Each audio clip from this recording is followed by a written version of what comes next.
ಒಂದು ಮೂಮೆಂಟ್ ಮಾಡಿ ಹೇಳ್ತಿದ್ದಾರೆ ಡಿ ಕೆ ಶಿವಕುಮಾರ್ ಅವರು. ಅಂದ್ರೆ 2.5 ವರ್ಷ ಆದಮೇಲೆ ಅವರಿಂದ ಅವರು ಮುಖ್ಯಮಂತ್ರಿ ಆಗೋದು ಭಾಳ ಕಷ್ಟ ಅಂತೇಳಿ ಹಲವು ಸಣ್ಣ ವಾದ ಮಾಡಿದ್ವಿ. ಅದಕ್ಕೆ ಪ್ರೂವ್ ಅನ್ನುವಂಗೆ ಈಗ ಆಗಲಿರ್ತದೆ.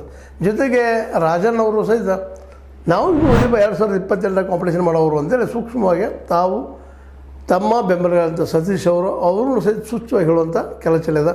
2028 ನಾವು ಅದಕ್ಕೆ ನೋಡ್ತೀವಿ ಅಂತೇಳಿ. ಇದರಲ್ಲಿ ಯಾವಾಗಪ್ಪ ಅಂತಂದರೆ ಕಾಂಗ್ರೆಸ್ ಮೆಜಾರಿಟಿ ಮಾಡ್ಕೊಂಡು ಬಂದಾಗ 2028 ಕಾಂಗ್ರೆಸ್ ಮೆಜಾರಿಟಿ ಆಗ್ಬೋದಾ ಅನ್ನೋದು ಮತ್ತೊಂದು ದೊಡ್ಡ ಪ್ರಶ್ನೆ ಅದು. ಯಾಕೆಂದರೆ ಆಗ್ಬೋದು, ಇಲ್ಲಂತಲ್ಲ. ಗ್ಯಾರಂಟಿಗಳನ್ನೆಲ್ಲ ಸರಿಯಾಗಿ ನಿರ್ವಹಿಸಬೇಕಾಗ್ಯದ. ಕೆಲವರು ಮುಟ್ಟಿಲ್ಲ ಅನ್ನೋ ಆರೋಪಗಳಿದ್ದಾವೆ, ಆದರೂ ಮುಟ್ಟಿಸ್ತಾ ಇದ್ದಾರೆ. ಗ್ಯಾರಂಟಿ ಜೊತೆಗೆ ಅಭಿವೃದ್ಧಿನೂ ಆಗಬೇಕಪ್ಪ ಇಲ್ಲಿರುವಂಥ ಬೇಡಿಕೆಗಳು ಇದ್ದಾವೆ. ಈ ನೆಲೆಯಲ್ಲಿ 2028 ಗೆಲ್ಲುವುದು ಅಂದುಕೊಂಡಷ್ಟು ಸುಲಭಿಲ್ಲ.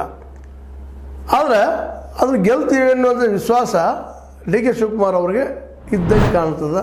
ಮತ್ತು ಗೆಲ್ಲಬಹುದು ಅಂತ ಗ್ಯಾರಂಟಿ ಮೇಲೆ ಈ ಕೊಟ್ಟಂಥ ಆಡಳಿತ ಮೇಲೆ ಸಮಾಧಾನ ಅದ. ಹೈಕಮಾಂಡವನ್ನು ಮಾಡ್ತಾರೋ ಅನ್ನುವಂಥ ಒಂದು ವಿಶ್ವಾಸ ಅದ.